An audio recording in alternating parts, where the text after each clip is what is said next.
ಬೆಂಗಳೂರಿನ ಪ್ರಸಿದ್ಧ APS college ಸಂಸ್ಥೆಯ ನೂತನ ಪದಾಧಿಕಾರಿಗಳು ಇಂದು ಪದಗ್ರಹಣ ಮಾಡಿದ್ದಾರೆ. ಅಧ್ಯಕ್ಷರಾಗಿ ಸಿಎ ಡಾಕ್ಟರ್ ವಿಷ್ಣು ಭಾರತ್ ರವರು, ಉಪಾಧ್ಯಕ್ಷರುಗಳಾಗಿ ಶ್ರೀ ವಿಜಯ ಭಾಸ್ಕರ್ ಹಾಗೂ ಡಾಕ್ಟರ್ ಐಎಸ್ ಪ್ರಸಾದ್, ಪ್ರಧಾನ ಕಾರ್ಯದರ್ಶಿಗಳಾಗಿ ಪ್ರೊಫೆಸರ್ ಎ ಪ್ರಕಾಶ್ ರವರು, ಖಜಾಂಚಿಗಳಾಗಿ ಶ್ರೀ ಅಖಿಲೇಶ್ ಬಾಬು, ಜಂಟಿ ಕಾರ್ಯದರ್ಶಿಗಳಾಗಿ ಶ್ರೀ ಪಿ ಕೃಷ್ಣ ಸ್ವಾಮಿಗಳು ಮತ್ತು ಡಾಕ್ಟರ್ ರಾಮಪ್ರಸಾದ್ ಏರವರು ಆಯ್ಕೆಯಾಗಿ ಶಿಕ್ಷಣ ಸಂಸ್ಥೆಯನ್ನು ಮುನ್ನಡೆಸುತ್ತಿದ್ದಾರೆ. ನಮ್ಮ ಮಧ್ಯಮದ ಮಾತಿಗೆ ಸಿಕ್ಕವರು ಅಧ್ಯಕ್ಷರ, ಪ್ರಧಾನ ಕಾರ್ಯದರ್ಶಿಗಳ ಮತ್ತು ಜಂಟಿ ಕಾರ್ಯದರ್ಶಿಗಳ ಮಾತುಗಳನ್ನು ಕೇಳೋಣ. ಬನ್ನಿ. All the members and trustees for having reposed the confidence in me. ತುಂಬ ನನ್ನ ಮೇಲೆ ಭರವಸೆ ಇಟ್ಟು ಇಂಥ ಒಂದು ಪೊಸಿಷನ್ಗೆ ಕೊಟ್ಟಿದ್ದಾರೆ. ಇದು 91 ವರ್ಷದ ಇತಿಹಾಸ ಉಳ್ಳ APS ಸಂಸ್ಥೆ. ಇದನ್ನು ನಿಭಾಯಿಸೋದು ಬಹಳ ಕಷ್ಟ, ಬಹಳ ಎತ್ತರಕ್ಕೆ ಬೆಳೆದಿದೆ, ಮತ್ತಷ್ಟು ಬೆಳೆಯೋಕ್ಕೆ ಸ್ಕೋಪ್ ಇದೆ.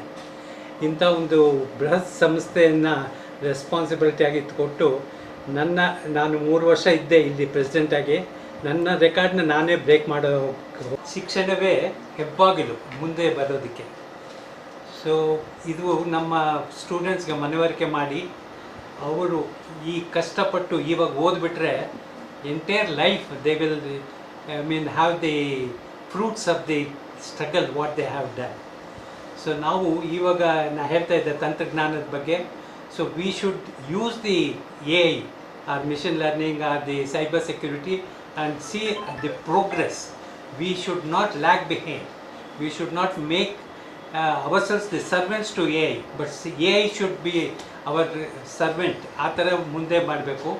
ಈ ಥರ ನಾವು ಈ ಉದ್ಯೋಗಸ್ಥರನ್ನ ಮಾಡೋದೇ ಅಲ್ಲ, ಒಳ್ಳೆ ಉನ್ನತ ಅವರಿಗೆ ಭವಿಷ್ಯ ಹೇಳಿ ಅವ್ರಿಗೆ ಒಂದು ಸ್ಥಾನಮಾನ ಬರಬೇಕು, ಅವರಿಗೆ ಒಂದು ನಿಬಂಧನೆಯಿಂದ ಒಂದು ನಿಷ್ಠೆಯಿಂದ ಅವರು ಗುರಿ ತಲುಪಬೇಕು. They should be the asset to the nation. ಆ ಥರ ನಮ್ಮ ಸ್ಟೂಡೆಂಟ್ಸ್ಗೆ ಮೊದಲಿಂದಲೂ ಹೇಳಿ ಅವರಿಗೆ ಒಂದು ಎಂಕರೇಜ್ಮೆಂಟ್ ಕೊಡ್ತೀವಿ ನಾವು. We are no doubt concentrating on academics, but also we give encouragement. We give them all the support for them to catch up with the sports, cultural activities, art, everything, because APS wants all our students to be all-rounders. We do not know what is destiny, where they will going to land, how the destiny take them off. So ಅದರಿಂದ ಎಲ್ಲ ಥರದಲ್ಲೂ prepare ಮಾಡಿದ್ವಿ. ಅದರಿಂದಲೇ ನಮ್ಮ ಲಕ್ಷಾಂತರ ಜನ ಇಲ್ಲಿಂದ pass ಆದವರು ಇದ್ದಾರೆ, ತುಂಬ ಉತ್ತಮ ಉನ್ನತ ಪೊಸಿಷನಲ್ಲಿ ಇದ್ದಾರೆ. ಅದನ್ನು ಅವ್ರಿಗೆ ಮನವರಿಕೆ ಮಾಡಿ ನಮ್ಮ ರಜನಿಕಾಂತ್ ಆಗಿರ್ಬೋದು, ಭಾರತ ರತ್ನ CNR ರಾವ್ ಆಗಿರ್ಬೋದು, ಅವರ ಉದಾಹರಣೆ ಹೇಳಿ ಎಲ್ಲರಿಗೂ ನಾವು ಉತ್ತೇಜನ ಕೊಡ್ತಾ ಇದ್ದೀವಿ. ಅದೇ ಥರ ಮುಂದೆ ಬರ್ತಾ ಇದ್ದಾರೆ. ಸಂತೋಷ. ಈ ಸೆಂಟನರಿ ಇನ್ನೊಂದು 8-9 ವರ್ಷದಲ್ಲಿ ಸೆಂಟನರಿ 100 ವರ್ಷದ ಒಂದು ಇದು ಮಾಡ್ತಾಯಿದ್ದೀವಿ. ಅದನ್ನು ನಾವು ಉನ್ನತ ಮಟ್ಟಕ್ಕೆ ತೊಗೊಂಡು ಹೋಗುತ್ತೆ. ಇದು ನಮ್ಮ ರಾಜ್ಯದಲ್ಲೆಲ್ಲ ದೇಶದಲ್ಲೇ ಉನ್ನತ ಆಗಬೇಕು. ಅದೇ ದೇಶದಲ್ಲಿ ಎಲ್ಲ ಕಡೆಯೂ ಇರಬೇಕಾದಿಲ್ಲ. We conduct the online classes, the entire world we can capture ಅಂಥ ಒಂದು ಇದನ್ನು ಧ್ಯೇಯನ ಹೊಂದಿದ್ದೀನಿ. ಇದಲ್ಲದೆ ಬೇರೆ ಥರ ಎಲ್ಲ ಸಪೋರ್ಟು ನಮ್ಮ ಪಬ್ಲಿಕ್ಕಿಗಾಗಲಿ.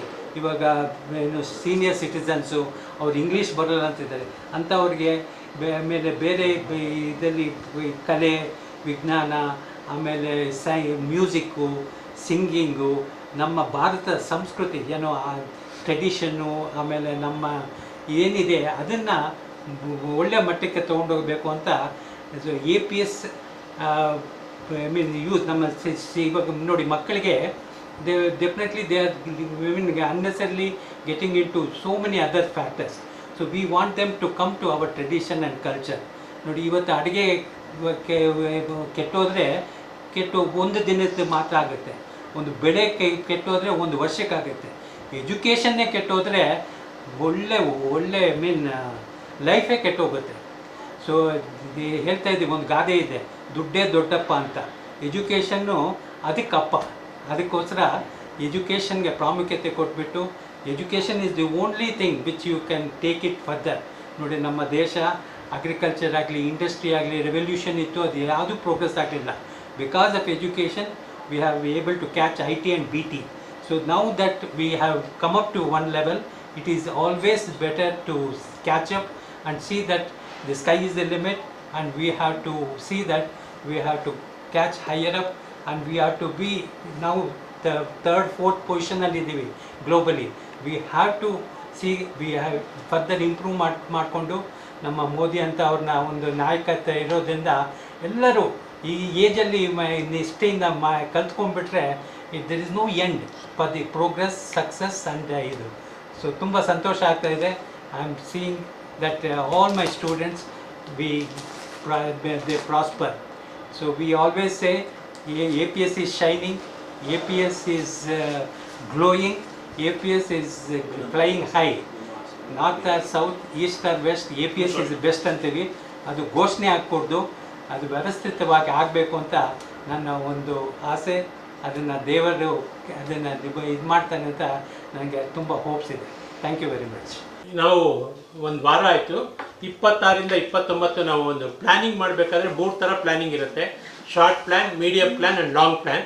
ಸೊ ನಮ್ಮ ಪ್ಲ್ಯಾನ್ಗಳು ಏನು ಅಂದರೆ, ವಿದ್ಯಾರ್ಥಿಗಳು ನಮ್ಮ ಸಂಸ್ಥೆಯಿಂದ ಹೊರಗೆ ಹೋಗುವಾಗ ಮಿನಿಮಮ್ ಒಂದು ಬೇಸಿಕ್ ಕೆಲಸ ಸಿಗಬೇಕು. ಅದನ್ನು ಪ್ಲೇಸ್ಮೆಂಟ್ ಟ್ರೈನಿಂಗ್ ಮಾಡ್ತಿದ್ವಿ, ನ್ಯೂ ಕೋರ್ಸಸ್ ಮಾಡ್ತಾ ಇದೀವಿ, ಆ್ಯಡ್ ಆನ್ ಕೋರ್ಸಸ್ ಮಾಡಿ, new courses like artificial intelligence in degree also and computer. Most ಈಗ ಡಿಮ್ಯಾಂಡ್ ಇರೋದು ಕಂಪ್ಯೂಟರ್ ಓರಿಯೆಂಟೆಡ್ ಕೋರ್ಸಸ್ಗೆ. ಹಳೆ courses like physics, chemistry, maths ಅಥವಾ ಆರ್ಟ್ಸಲ್ಲಿ ಹಿಸ್ಟ್ರಿ, ಎಕನಾಮಿಕ್ಸು ಸ್ಟೂಡೆಂಟ್ಸ್ ಯಾರೂ ಅಪ್ ಮಾಡ್ತಾ ಇಲ್ಲ. ಎಲ್ಲನೂ ಅಪ್ ಮಾಡ್ತಾ ಇರೋದು science based subjects, so and computer based subjects. So for example BCA ಅವ್ರಿಗೆ you will be earning about 40,000 to 45,000, whereas the engineering graduate will earn 30,000 because this practical knowledge ಜಾಸ್ತಿ ಇರುತ್ತೆ. So ಈ 3 ವರ್ಷದಲ್ಲಿ ಸಿ ದಟ್ ನಮ್ಮ 100% employment ಆಗಬೇಕು ಅಂತ ನಂದು, ನಮ್ಮ ಸಂಸ್ಥೆಯ ಪದಾಧಿಕಾರಿಗಳು ಎಲ್ಲರಿಗೂ ಅದರ ಆಸೆ ಇದೆ. ಆ್ಯಂಡ್ ನನಗೆ ಕೊನೆಯದಾಗಿ we must attract good students, quality ಸ್ಟೂಡೆಂಟ್ಸ್ನ ಅಟ್ರಾಕ್ಟ್ ಮಾಡೋಕ್ಕೆ ಈ ನೆಕ್ಸ್ಟ್ ಮಂತಲ್ಲಿ ಒಂದು ಸೆಮಿನಾರ್ ಮಾಡ್ತಾ ಇದ್ದೀನಿ. I am inviting young members of our trust to give their ideas. Thank you. ಜಂಟಿ ಕಾರ್ಯದರ್ಶಿಯಾಗಿ ಆಯ್ಕೆಯಾಗಿದ್ದೇನೆ. ಬೇಸಿಕಲಿ ನಾನು mechanical engineer with PhD in mechanical engineering. 35 ವರ್ಷಗಳ ಕಾಲ ಅಕಾಡೆಮಿಕ್ಸಲ್ಲಿದ್ದೀನಿ, engineering college, university in India and abroad. ಇದು ಒಂದು ಆಪರ್ಚುನಿಟಿ ನನಗೆ ಬಂದಿರೋ. 35 ವರ್ಷಗಳ ಕಾಲ ಎಲ್ಲ ಬೇರೆ ಬೇರೆ ಯೂನಿವರ್ಸಿಟಿಗಳಲ್ಲಿ ಕೆಲಸ ಮಾಡಿ ಈಗ ಒಂದು ಜವಾಬ್ದಾರಿಯುತ ಜಂಟಿ ಕಾರ್ಯದರ್ಶಿಯಾಗಿ ನಾನಿಲ್ಲಿ ನೇಮಕ ಆಗಿದ್ದೇನೆ. ನನ್ನ ಮೇನ್ ಇಂಟೆನ್ಷನ್ ಅಂದರೆ ಈಗಿನ ವಿದ್ಯಾರ್ಥಿಗಳಿಗೆ ಕೆಲಸದ ಬಗ್ಗೆ ನಾವು as APS institution getting job is not A problem. ಕೆಲಸ ಕೊಡಿಸೋದು, ಅವ್ರನ್ನ ಗ್ರ್ಯಾಜುಯೇಟ್ ಮಾಡಿ ಕೊಡಿಸೋದು ಅಲ್ಲ. ಇಂದಿನ ದಿನಗಳಲ್ಲಿ ಸ್ಕಿಲ್ ಬೇಸ್ಡ್ ಇರಬೇಕು, ಎಲ್ಲ ಥರದ ಅವರಿಗೆ ಅರ್ಹತೆ ಇರಬೇಕು. ನಮ್ಮದು 360 ಡಿಗ್ರೀಸ್ ಫ್ಯೂಚರ್ ಡೆವಲಪ್ಮೆಂಟ್ ಇರಬೇಕು. ಇಂಟರ್ನ್ಶಿಪ್, ಸ್ಕಿಲ್ ಡೆವಲಪ್ಮೆಂಟ್, ಇನೋವೇಷನ್, ವಿದ್ಯಾರ್ಥಿಗಳಿಗೆ ಎಲ್ಲ ತರಹದ ಅವ್ರ ಕರಿಯರ್ಗೆ ಯಾವ್ಯಾವ್ದು ಬೇಕೋ ಎಲ್ಲ ಥರದ್ದನ್ನು ನಾವು ಅನುಕೂಲ ಮಾಡಿಕೊಟ್ಟು ಇಂದಿನ ದಿನದಲ್ಲಿ, ಯಾಕಂದರೆ ಕೆಲಸ ಸುಲಭವಾಗಿ ಸಿಗತ್ತೆ, ಎಲ್ಲರಿಗೂ ಕೆಲಸ ಸಿಗತ್ತೆ. ಆದರೆ ವಿದ್ಯಾ ಅರ್ಹತೆ ಜೊತೆಗೆ ಮಾನವೀಯ ಕೆಲವು ಅಂಶಗಳು ಕೂಡ ಭಾಳ ಮುಖ್ಯ. ಅಂದರೆ ಏನಂತಾರೆ, being A human being is very important ಅಂತ ಏನು ಹೇಳ್ತಾರೆ, ಅದನ್ನು ನಾವು ದೃಷ್ಟಿಯಲ್ಲಿ ಇಟ್ಕೊಂಡು 91 ವರ್ಷ ಆಗಿರುವಂಥ ಈ ಸಂಸ್ಥೆಯಲ್ಲಿ ಸುಮಾರು ಗಣ್ಯ ವ್ಯಕ್ತಿಗಳು ಪಾಸಾಗಿ ಬಂದಿದ್ದಾರೆ. ಮುಂದೆ ಇನ್ನು ಈ ಯುವ ಪೀಳಿಗೆಗೆ ಆರ್ಟಿಫಿಷಿಯಲ್ ಇಂಟೆಲಿಜೆನ್ಸ್, ಮಿಷಿನ್ ಲರ್ನಿಂಗ್ ಅಂತಹ ಕೆಲವು ಬಹಳ ಮುಖ್ಯವಾದ ವಿಷಯಗಳಲ್ಲಿ ನಾವು ಸ್ಕಿಲ್ ಡೆವಲಪ್ಮೆಂಟ್ ಅಥವಾ ಏನಂತಾರೆ ವ್ಯಾಲ್ಯೂ ಬೇಸ್ಡ್ ಟ್ರೈನಿಂಗ್ಗಳನ್ನ ಕೊಡ್ತಾ ಇರ್ತೀವಿ. ನಮ್ಮ ಪಾಲಿಟೆಕ್ನಿಕ್ ಆಗಿರ್ಬೋದು, ಇಂಜಿನಿಯರಿಂಗ್ ಕಾಲೇಜ್ ಆಗಿರ್ಬೋದು, ಆರ್ಟ್ಸ್ ಆ್ಯಂಡ್ ಸೈನ್ಸ್, ಕಾಮರ್ಸ್, ಎಲ್ಲದರಲ್ಲೂ ಈಗಿನ ಇತ್ತೀಚಿನ ಏನು ಡಿಮ್ಯಾಂಡ್ ಇದೆ, ಏನು because there is a gap between classroom learning and industry expectation. ಇಂಡಸ್ಟ್ರಿಯವ್ರು ಏನು ಎಕ್ಸ್ಪೆಕ್ಟ್ ಮಾಡ್ತಾರೆ, ನಾವೇನು ಟೀಚ್ ಮಾಡ್ತೀವಿ, ಅದಕ್ಕೆ ಮಧ್ಯ ಗ್ಯಾಪ್ ಇದೆ.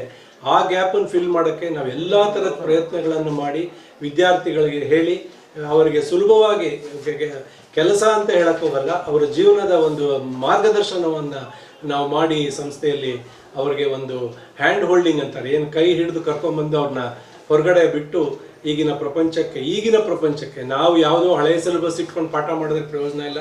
ಇವತ್ತಿನ ದಿನ ಏನು ಬೇಕೋ ವಿದ್ಯಾರ್ಥಿಗಳಿಗೆ ಅದನ್ನು ನಾವು ಮಾಡಿ ಅವರಿಗೆ ಸುಲಭವಾಗಿ ಮುಂದಿನ ಇನ್ನೊಂದು 30-40 ವರ್ಷಗಳ ಕಾಲ ಅವರ ಜೀವನ ತುಂಬ ಚೆನ್ನಾಗಿರಲಿ ಅಂತ ಹೇಳಿ ಈ ವಿದ್ಯಾಸಂಸ್ಥೆಯಲ್ಲಿ 360 ಅಂದರೆ 360 ಡಿಗ್ರೀಸ್ ಟ್ರೈನಿಂಗ್ ಥರ ಕೊಟ್ಟು ಅವರಿಗೆ ಎಲ್ಲ ಥರದ ಅನುಕೂಲಗಳನ್ನು ಮಾಡ್ತೀವಿ ಅಂತ ಹೇಳೋಕ್ಕೆ ಇಷ್ಟಪಡ್ತೀನಿ.